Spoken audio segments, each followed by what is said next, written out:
Hey y'all, today I wanted to give some options for bridge series or bridge series progressions. Bridge series is one of the easiest ways to strengthen and stimulate those fibers of your gluteus maximus from home. Some prop options as we're doing this are a smaller ball. You could also use a foam roller. If this is really highly inflated, sometimes I think it's a little bit harder because it can roll in different directions.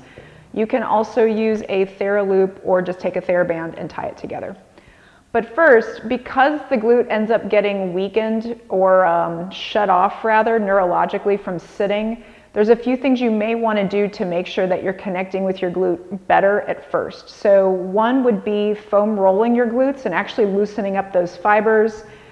Here's a video that I've done previously for that.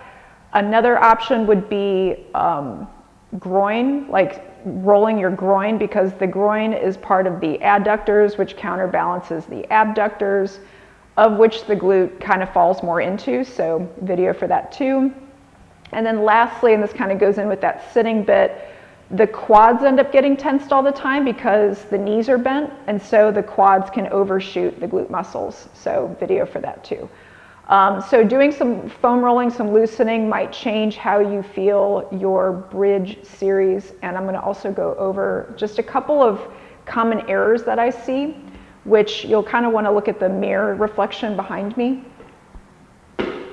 So what I most commonly see is, and this is also a difference in between the yoga version of a bridge. So yoga, you know, you go up, you're getting your hands behind. What I'm trying to target more is right in here. So I find that if somebody just what I call swings their hips up, they're more so overly tightening in their lower back and overly tensing here. And I call that more of a constipation view to muscle strengthening. We don't want everything to just bunch up. You kind of want to let it loosen, which means I'm going to let my mid-back loosen so that I'm more in a straight horizontal plane here, but there might be a slight little drop. Then I'm going to take my thigh where the thigh meets the butt, that smile crease there, and then push up a little bit more. And now I just felt a lot more muscles engage.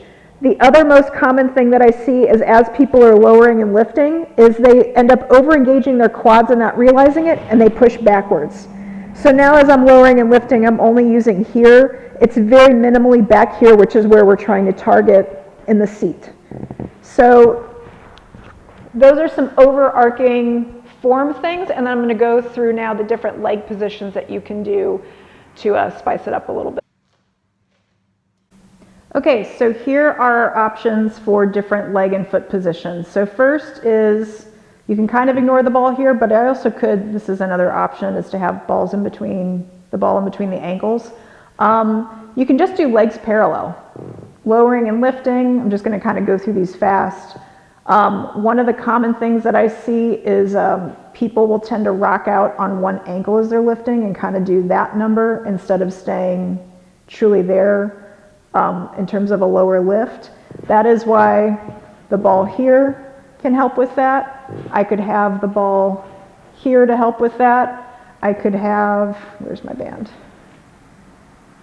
The TheraBand around my thighs with the ball. I could also ditch the ball and just have that there. Okay, so legs parallel, a progression on from that is balls of feet, legs parallel. A progression on from that is single leg, and I just ditched my ball, but I would have lowering and lifting with one leg on the ball, you know, opposite side. I could, without the ball or with the ball, lifting one leg up in the air, and I'm lowering and lifting, so once again, this foot could be planted. I could also have something underneath it.